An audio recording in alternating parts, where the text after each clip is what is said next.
Good evening, everyone. My name is Wyatt, and I just first want to thank the Iron Dukes for putting on this special night. It is an honor to have the opportunity to speak to you about my experiences at this great university. As Max said, I'm the long snapper on the football team. And I know, most of you guys are wondering what that is or even if it's a real position. I'm the guy who throws the ball between my legs to the punter and kicker. And if you hear my name, it's usually because something's gone terribly wrong. It's a pretty specialized position. And honestly, I kind of stumbled into learning it in high school. A year later, I had my first offer, and suddenly, I knew I'd have a lot of difficult choices ahead. Early on, Duke caught my eye. As we all know, the reputation of this great university precedes itself, and we've seen the transformation of the football program over the last 10 years. I found myself in an interesting position. I had full ride scholarships to other schools, even from one school down the road that we don't need to mention. But after visiting Duke, it felt different. The culture here was something special, something I wanted to be a part of. In what was one of the toughest decisions of my life, I decided to forego the guaranteed scholarship offers from other schools and come to Duke.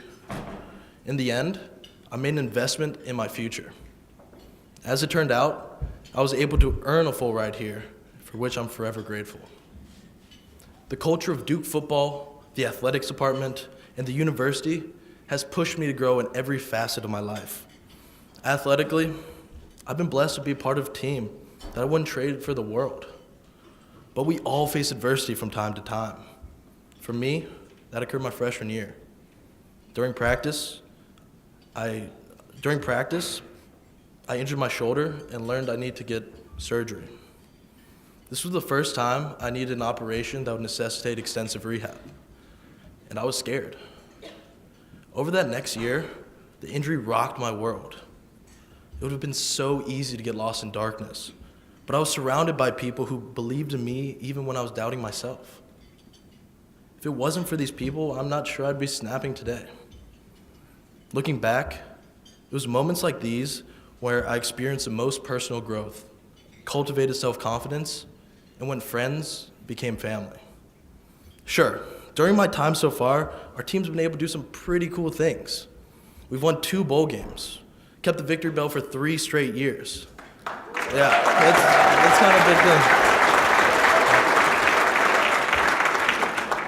thing. But although these between-the-lines accomplishments are amazing, there is no limit for what is achievable outside the athletic realm of this amazing place. As we all know, Duke is extremely demanding academically.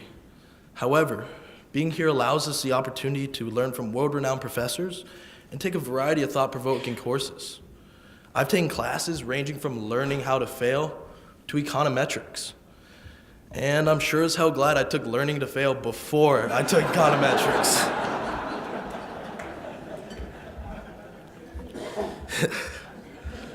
I've been challenged by my professors and pushed by my peers. Whether you're talking about academics or athletics, Duke is an incredibly competitive environment, but that competition does not diminish the collaborative spirit that exists here. With all that said, what you've done for us is not only have an impact in our lives here at Duke, but has given us the opportunity to impact the lives of other people well beyond the borders of this great place. For me, this has taken the form of hospital visits, building houses in Durham with Habitat for Humanity, and even an international mission trip to Guatemala, which was one of the most memorable experiences of my time so far at Duke. Former tackle Gabe Bradner and I, with the help of a couple truly special people, fundraised and organized a trip for 13 players and coaches from our team. In Guatemala, we worked side by side with families who survived on about $1 a day.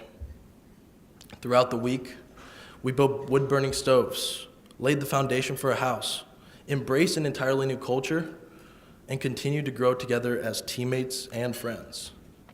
The almost inconceivable part was that the family whose house was nearly destroyed was not only helping, but smiling, appreciative that we were there.